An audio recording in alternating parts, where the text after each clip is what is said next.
वर्ष झाली ह्या नारळाला. नारळ पुरला होता, तर 2 नारळ पुरले होते, त्याच्यातलं एक झाड उगवून आले. तर बघा आता एवढं झाले 4 वर्ष, आणि त्याची ग्रोथ पण बघा आता म्हणजे चांगलं त्याने ग्रोथ घेतली चांगली. आता त्याच्या मुळ्या खाली चारीत गेल्यामुळं चांगलं वाढायला लागले. छान आलाय का नाही नारळ बघा.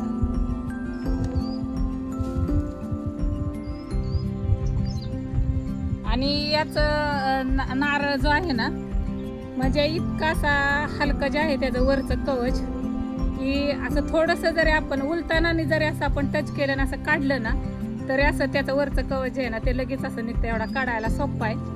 तर आमच्या दिरांनी मला दिले होते 6 नारळ. तर त्याच्यात 2 नारळात कोंब निघले ना फोडल्यावर, त्यामुळे मी बाकीचे जे 2 नारळ शिल्लक राहिले होते त्यातलेच मी 2 पुरले होते. तर एक उगवून आला होता, 2 आले होते, पण एक मात्र एवढा झाल्यावर आपोआप जळून गेला. आणि एक बघा एवढा छान आलाय, मस्त आलाय का नाही.